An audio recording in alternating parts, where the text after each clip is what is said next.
Behaviors are going to have to change, and this is one thing we're asking companies. You have to force behaviors, and at BlackRock we are forcing behaviors. 54% of the incoming class are women. We added 4 more points in terms of diverse employment this year, and what we are doing internally is if you don't achieve these levels of impact, your compensation could be impacted. Okay, we're doing the same thing. And so it's just you have to force behaviors, and if you don't force behaviors, whether it's gender or race or just any way you want to say the composition of your team, you're going to be impacted. This is the story of how the private equity firm BlackRock is using your money, yes, your money, to establish a corporate global governance structure with BlackRock at the head. This system has as its ultimate goal controlling every aspect of your life, from where you live, what you eat, what opportunities you can have, and who you should vote for. If he's successful, history will remember BlackRock's CEO, Larry Fink, as a new breed of conqueror, one that Alexander of Macedonia, the conquistadors, and Genghis Khan would be envious of.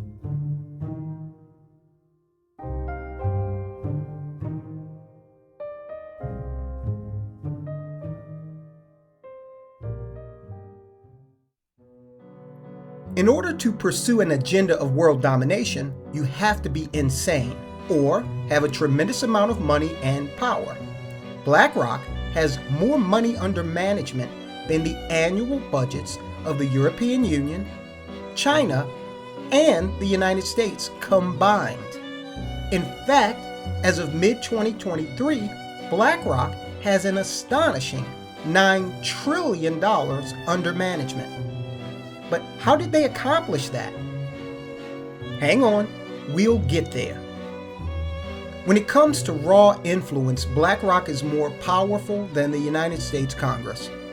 They give millions of dollars annually to congressional PACs, campaigns, and national committees. Both Democrats and Republicans have been the beneficiaries of BlackRock money. So if you think you, as an individual voter, hold any sway over how your elected representatives vote, I've got a bridge to sell you.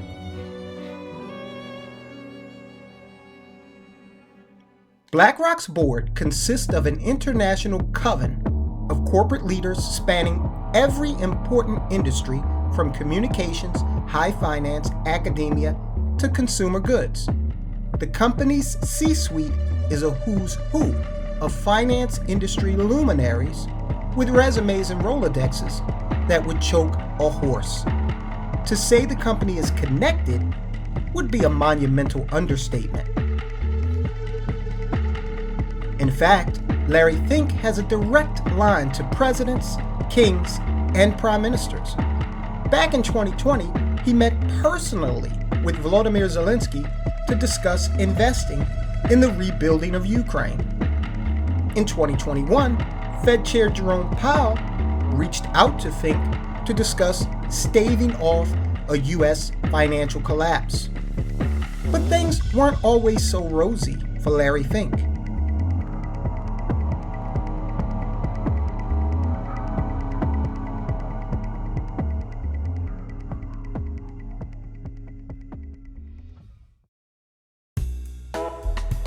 Fresh out of UCLA, Fink hit Wall Street at the tender age of 23.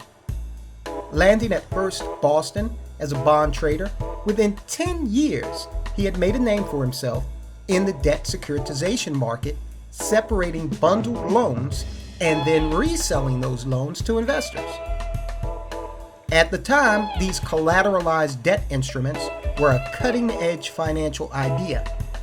They'd become infamous when they wound up at the heart of the 2008 Great Recession. But for now, Larry was riding high. By the time he hit his early 30s, he'd been promoted to the position of managing partner at First Boston, the youngest in the history of the company. And although he'd added about $1 billion to First Boston's assets Not too long after that, he racked up a staggering $100 million loss for the company. And in the biggest case of what have you done for me lately, Fink was shown the door. His reputation had gone from hero to zero in no time. Past colleagues and allies started backing away. Boy, would they come to regret that. Despite these challenges, like most people who win for a living, Larry moved on, undaunted, resolving to let this career tragedy be a lesson instead of his final epitaph.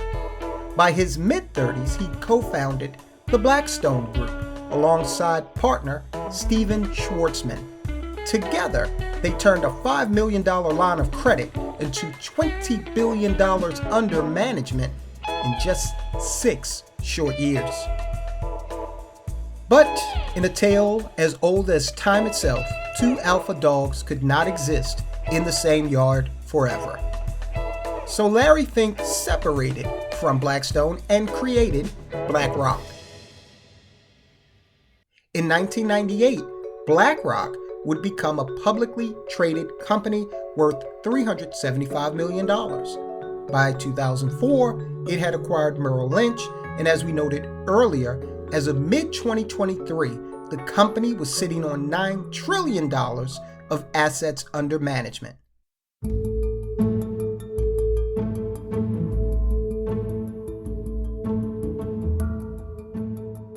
Fink is incredibly adept at identifying the opportunities in every challenge. In 2020, BlackRock saw an opportunity to link its worldview with its investment objectives. It arbitrarily and unilaterally announced that corporations should serve a social purpose, and that to enforce this notion, BlackRock would start issuing scores to companies to indicate how closely that company adhered to BlackRock's vision and values. Joe Lonsdale. I'm an entrepreneur and investor. I've founded several large companies, including Palantir and Adapar. ESG is kind of today being sold as all things to all people, right? It's this ticket to magical, better returns in your portfolio. It's also going to create all this great impact and solve our social challenges. But in practice, what happens, like anything else, is ESG is a form of power. And the people who have captured ESG frameworks in our country, which tend to be on the left, would use that glow to give them more credit. So basically, all of a sudden, a company which clearly has terrible governance and which is very, very questionable, but its positive impact on the world is basically a Ponzi scheme, gets to be rated more highly than companies running our energy sector, because the energy sector is disfavored with Democrats and disfavored with the left. But this virtue signaling Democratic donor is favored with the left. So the whole framework of ESG becomes sort of a joke. ESG is completely perverted.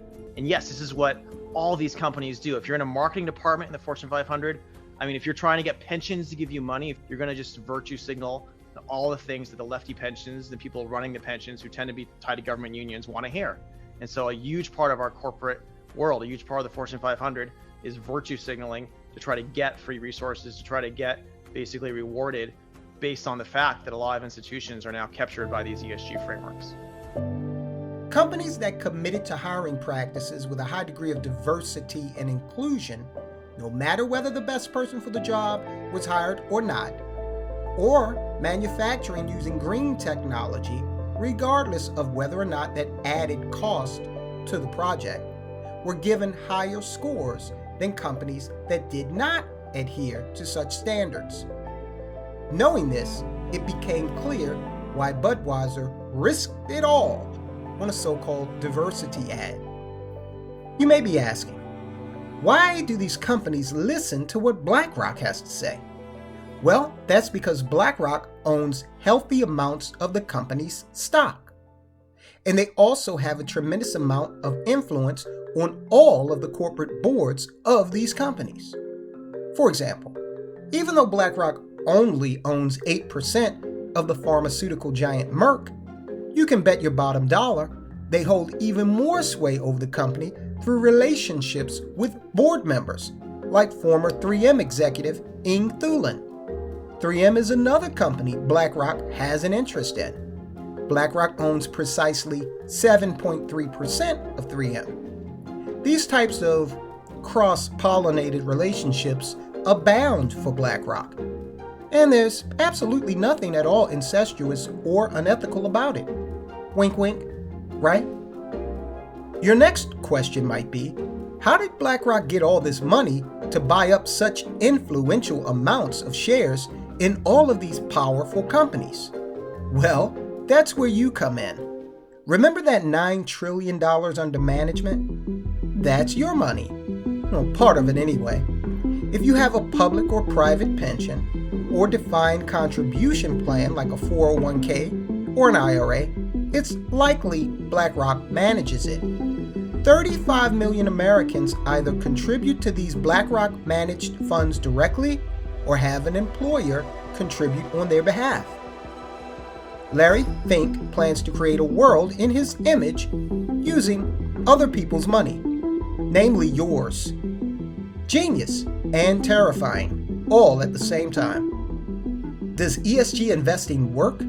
Can all these retirees trust that ESG will help companies perform well enough to ensure they have a decent retirement? Well, the jury is still out, but to be honest, the early returns are not inspiring.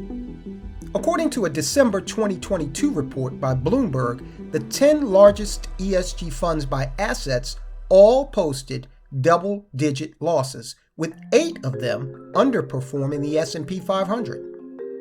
Is it possible that focusing more on esoteric social benchmarks as opposed to solid business fundamentals, like, say, revenue growth, expense reduction, new product introduction, or management effectiveness, will result in superior economic performance for retirees?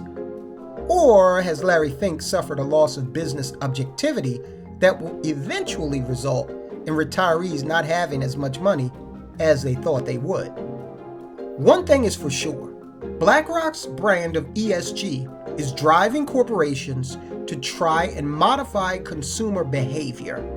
From Budweiser's marketing fiasco to JP Morgan's CEO, Jamie Dimon, actually suggesting government and corporations team up to take private property, in the name of climate change, of course, to major social media companies working with 3-letter agencies to stifle conservative narratives.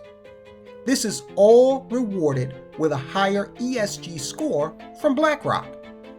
So really, the plan isn't to drive revenues so much as it is to drive societal conduct.